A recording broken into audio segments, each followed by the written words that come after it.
Kathy's lawyer stood up. His voice was calm and practiced.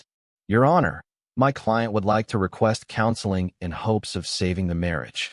She believes that, with the right support, there's still a chance to repair this relationship.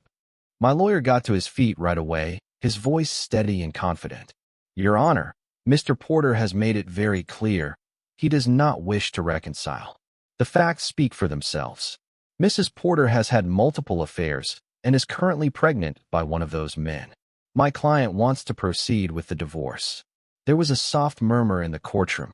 I heard whispers echoing my own disbelief about how far things had gone. I kept my hands tightly clasped, my expression neutral. I had to stay strong. Kathy's lawyer didn't give up, but I could hear the desperation creeping into his voice now. While my client acknowledges her mistakes, she believes that counseling could bring closure and understanding, maybe even heal some of the damage. I felt frustration rise inside me. I leaned forward, my voice calm but firm. Your Honor, I respect the court's time, but I'm not interested in counseling. Too much has happened. This marriage is beyond saving. I just want the divorce. Kathy's lawyer looked at his notes, then turned back to the judge. Your Honor, this isn't just about the marriage. There's also the welfare of the unborn child. My client believes that counseling is necessary to ensure some stability for everyone involved. My lawyer stayed quiet, waiting for my signal. But I couldn't hold back any longer. I stood up, and the words burst out. I'm not raising that devil spawn. That kid isn't mine. That cheating 304 can go find the real father. I'm not sitting in counseling with her. Mr. Porter, one more word, and I'll hold you in contempt of court, the judge shouted. The room gasped quietly. I caught a glimpse of Kathy, her face pale, lips pressed tight. The judge looked at me over the rim of his glasses. His gaze was sharp, the silence heavy. Mr. Porter, he said firmly, I understand your anger. But this court has to consider everyone's emotional well-being. I'm ordering both parties to attend counseling.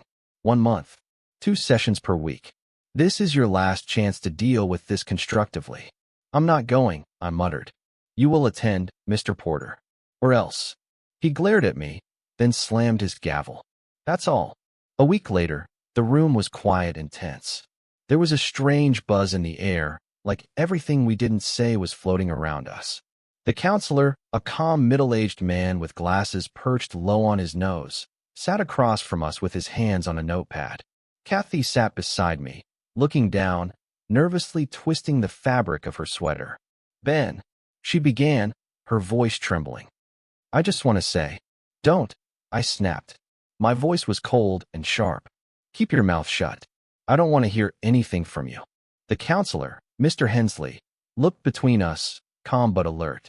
Ben, I know this is hard, but we're here to start a conversation.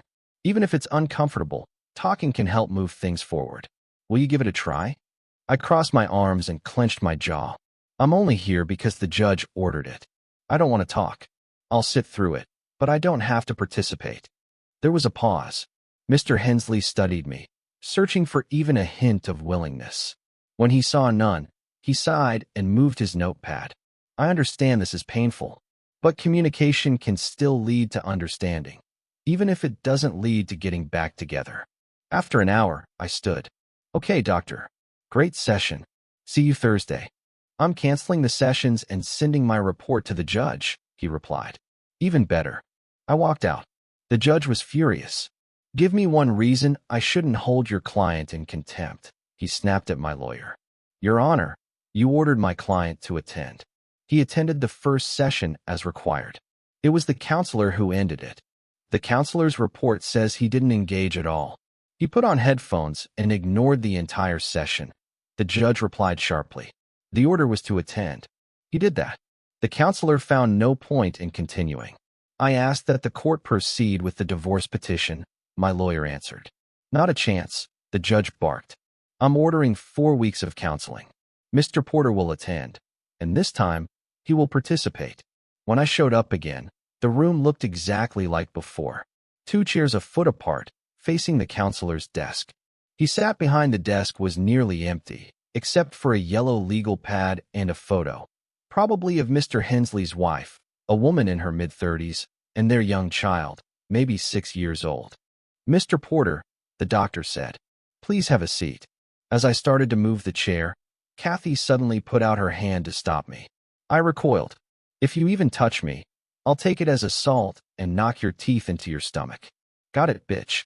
Kathy gasped and pulled her hand back. I continued moving the chair and sat down. Then I pulled out my phone. Mr. Porter, the counselor said, the judge ordered you to participate in these sessions. I know, I answered calmly. I'm using my phone to record the session to prove I'm complying.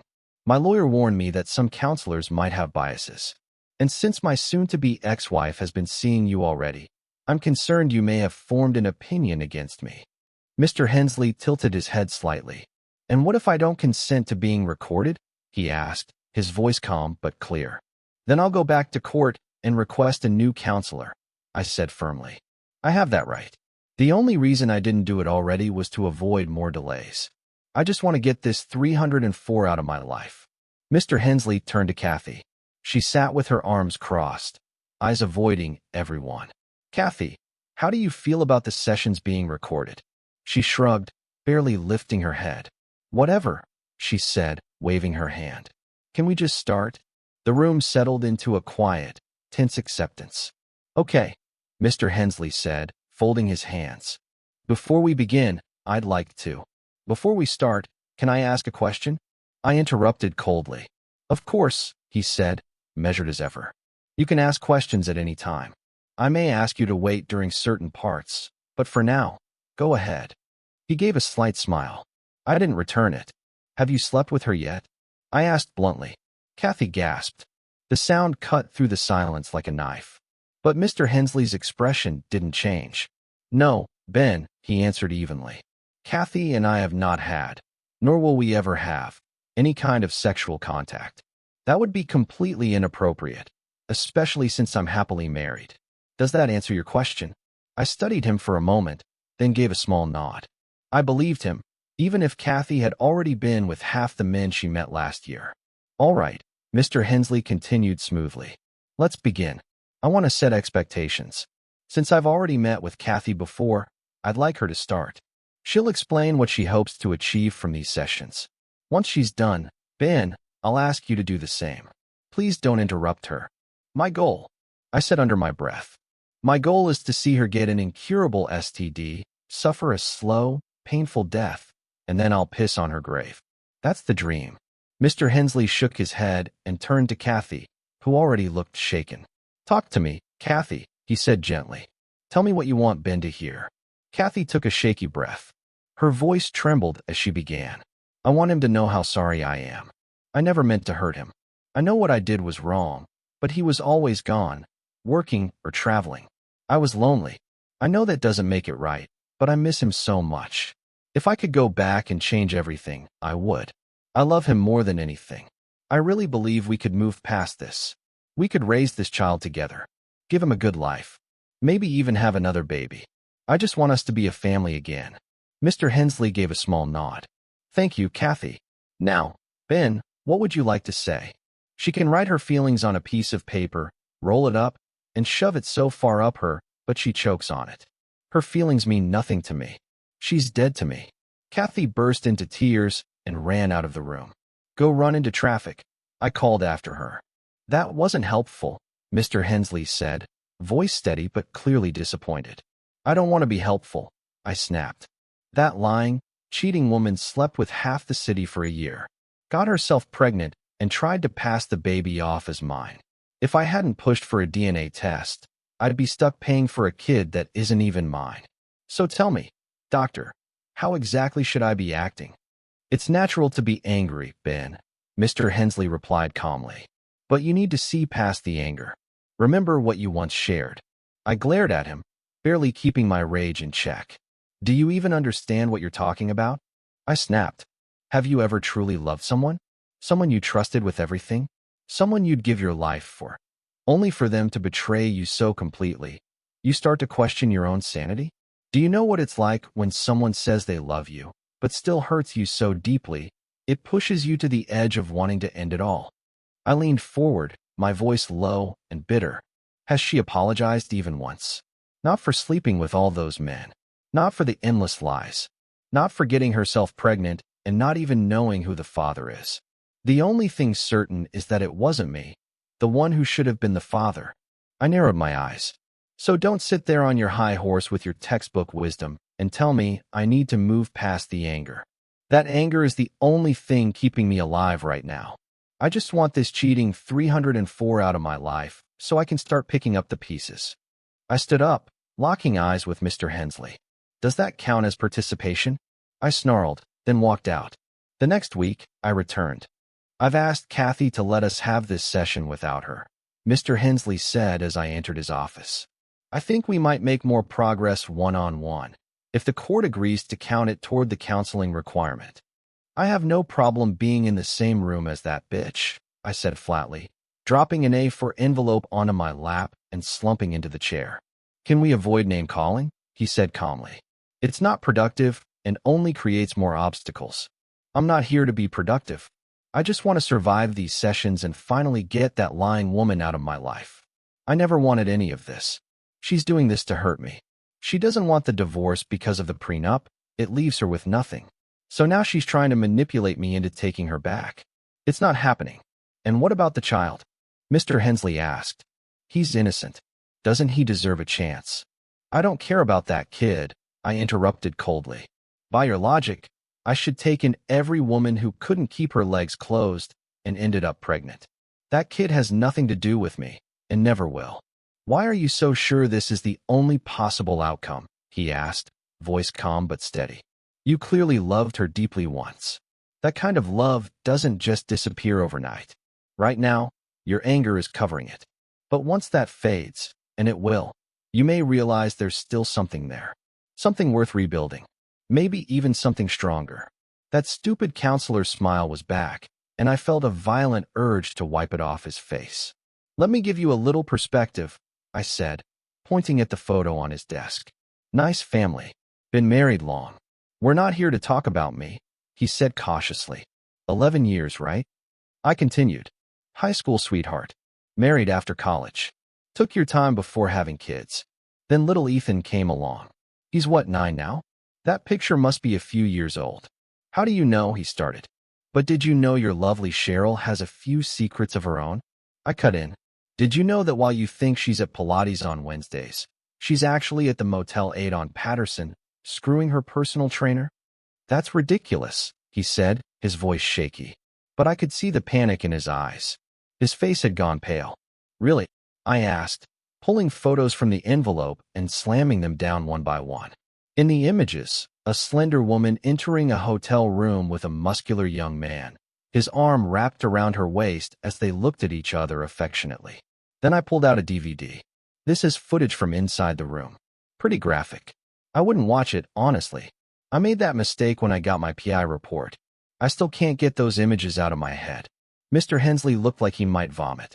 Oh, and one more thing, I said, pulling out a folded document. No, he whispered. Please, God, no. This DNA report says your fitness trainer isn't the first, I said quietly. Whoever fathered Ethan, it's not you. He stood abruptly and ran into what I assumed was a bathroom in his office. I could hear him retching violently. When he finally returned and sank into his chair, his face was ashen, tears rolling down his cheeks. Now do you understand? I asked calmly. Now do you get why I want her out of my life? Why I can't do this anymore? He nodded slowly, broken. Good, I said, a small smirk tugging at my lips. Now, there's just one more thing you should know. His face went white again. There's more? He asked, barely audible. It's all fake, I said bluntly. None of what I just showed you is real. As far as I know, your wife is loyal. Ethan is your son. Those photos. Photoshop. All of it. Just Facebook posts and a little free time. Any expert would tell you the pictures are fake. I pulled out the original files I'd used to create the fake evidence.